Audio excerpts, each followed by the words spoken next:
We often hear people say that in ancient Egypt, people always chose to bury their dead in the west as that's where the sun sets. To be precise, on the west bank of the Nile. Indeed, the royal tombs of Giza, Saqqara, Abydos, and Luxor are all located on the west bank of the Nile. However, the west is only a relative concept. To the west of the royal tombs are towering limestone mountains and spectacular deserts, where the sun ends its joinery of the day, heralding the coming of the night. For those who have lived there all their lives, it seems that there is the border of their world. And for most tourists, that's the western border of their trip to Egypt. Luxor, West Bank, Valley of the Kings, Hatshepsut Temple. I hardly remember how many times I've been here. Every time I look at this amazing cliff and the blue sky, I can't help but want to explore the world behind the cliff. The world they called the Western Desert. A place full of curiosity and imagination. Oracle of Siwa. Refugees from Kufra. Golden mummies. Vanished Persian armies. Caravans of black slaves. The great religious community of Sanusi. 19th century desert explorers and guerrilla soldiers of the two world wars, etc. Each name is like a ghost, tempting me to break through the border and explore the West world. Today, I finally set out on my journey to explore the western desert of Egypt. Heading westward for 267 kilometers from Luxor, you will arrive at Port Said and Kharga Oasis. The north-south road through Kharga Oasis intersects with the east road leading to Luxor. A large checkpoint is located at the intersection of the T-shaped highway. Tourists are required to declare information at the checkpoint and obtain permission to pass.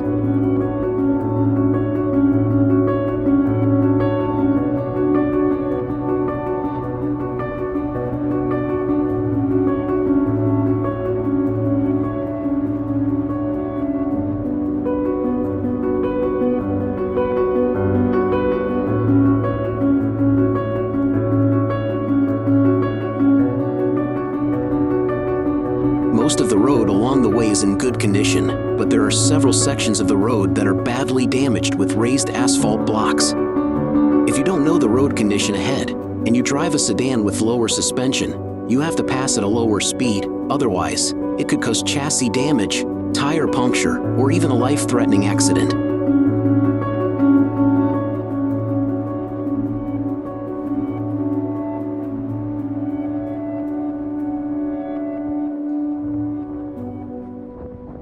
When you are reaching at the end of the limestone ridge, looking west, you can see the Oasis depression and the beautiful golden sand dunes beside the road.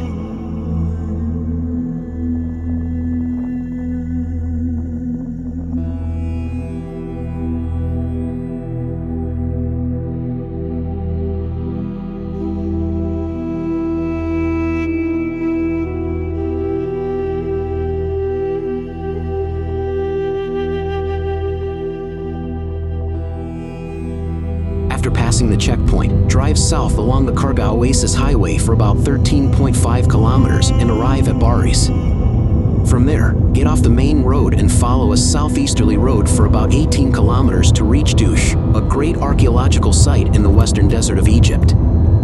This is an important border town on Darb al-Arbain, a long road connecting Darfur in Sudan to Egypt's Nile Valley. Black slaves, gold, ivory, spices, wheat, animals, and plants were trading as commodities on this road of blood and tears since ancient Egypt. During the Roman Empire ruled Egypt, a series of military fortresses and post stations were renovated and expanded along the entire trade route to ensure the safety of the caravan. Dush is one of them. You can think of Dush as a religious, military, and residential complex. The Roman soldiers stationed there were responsible for protecting the local community, caravan security, farmland, as well as the southern border of the Roman Empire. Built on a strategic hill, the ancient Dush guarded the intersection of 5 desert roads and was the gateway to southern Egypt. From there to the east, after climbing the limestone mountains, the caravan could directly lead to the important towns of Esna and Idfu in the Nile River Valley. At the same time, Dush was also a gathering point for the caravans heading north to Asiut. The road to Dush is spectacular, where you can really feel the remoteness of the area. Along the way you can admire the incredible golden crescent-shaped sand dunes that extend silently to the south for more than 10 kilometers. At the end of the road leading to the ruins of the Dush fortress, you will pass the small village known as Dush New Village. It is located 2 kilometers west of the Dush fortress, and unlike the ancient Dush, which was built on a hill, the modern village is located in a kind of depression. In 1898, only 161 people lived in Dush, and the main trade route to and from the desert oasis had been abandoned more than a century earlier. But with the construction of the Darb al-Arbain Road and the advancement of the Western Desert Development Program, the population here has grown significantly, and it has the potential to become a prosperous community again.